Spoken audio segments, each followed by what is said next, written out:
Well, no real standard that is there for the ideal profile. And we all know very attractive faces that have a variety of nasal shapes and profiles. And so there is probably a range of what's appropriate. But there are some guidelines that exist. But those guidelines are affected or should be affected by gender. That is to say, although I would prefer a higher, straighter profile, you certainly want to maintain a stronger nasal profile in the male face than perhaps in the female face.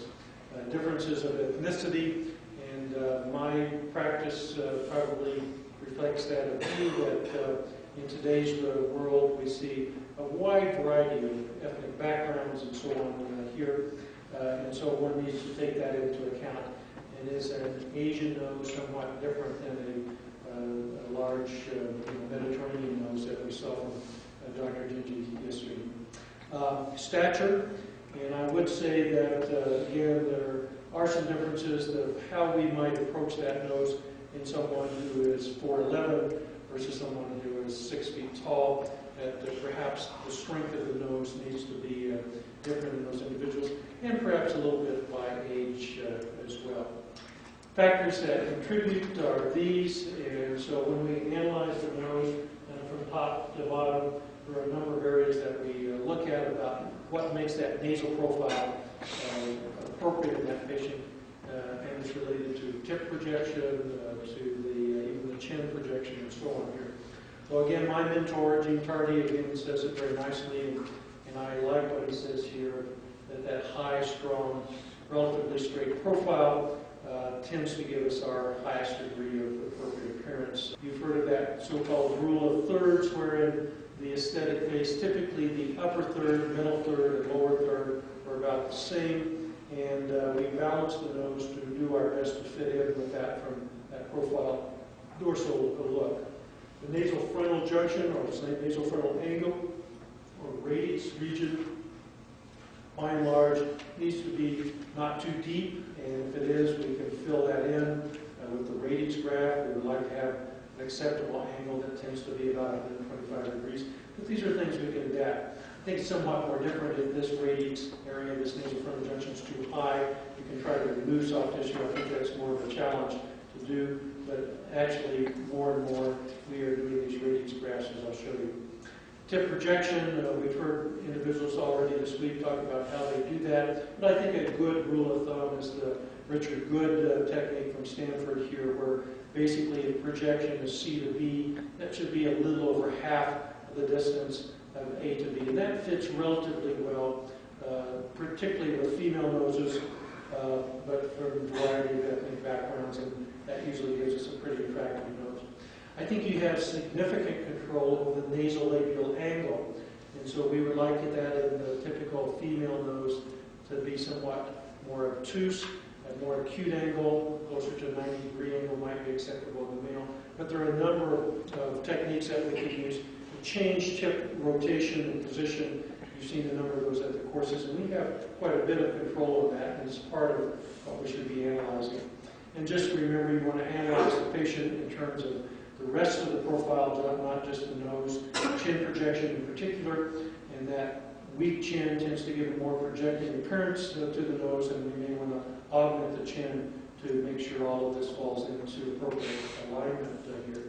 And so for me, the goals are some of these that we have listed here. It basically gets to a relatively strong, relatively straight appearing profile or dorsum, and with the tip projection and so on related to that. So let's talk about here my thoughts if we're going to lower the nasal dorsum.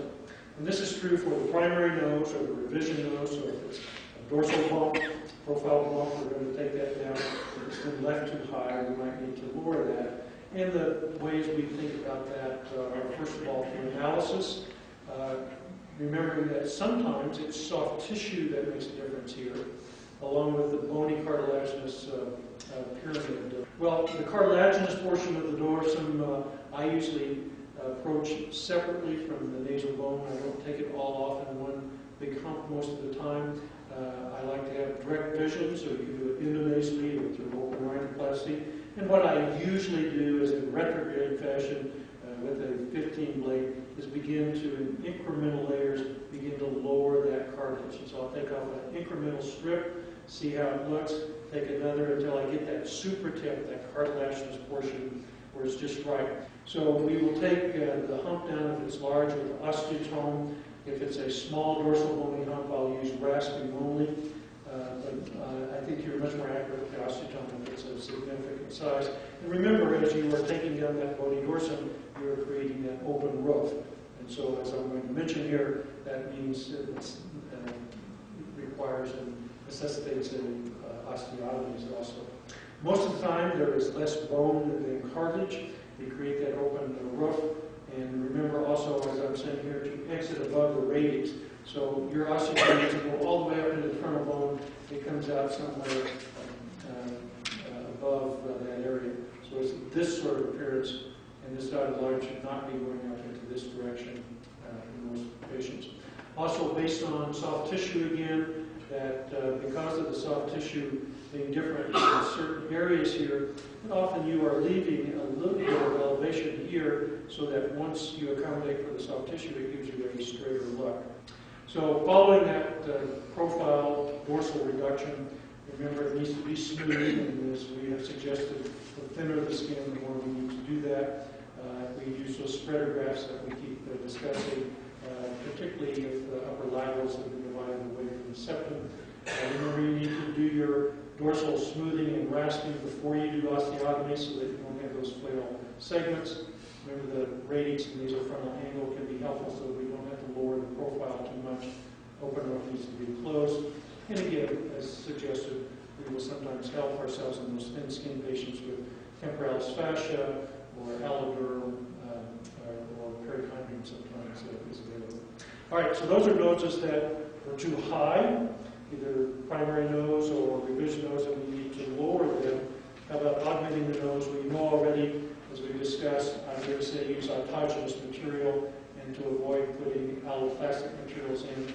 But again, I kind of think of this as dorsal grafts or radix grafts are the two in terms of profile that we use. Onlay, these are not architectural materials that we may also be using iron struts and so on. You know my arguments about allografts. Septum is a great donor site if it's available. The concha is a great spare parts area there, as we suggested. And in many years, even leaving that anhelical fold intact, there's a significant amount of cartilage that we can use. The radix graft we mentioned, but particularly important, and I think probably overlooked until recent years, how important it can be. One of the things I have changed using the radix graft when we need to fill in this deep nasal frontal angle is I used to carve a very precise piece of cartilage from the septum or the concha there to put that in and mold that and smooth the edges. But occasionally, particularly a year or two later, you could palpate and even occasionally see the edges of that. Here we don't need significant structure, it's more of a filler, and then finally really what I need is filler autogenous material.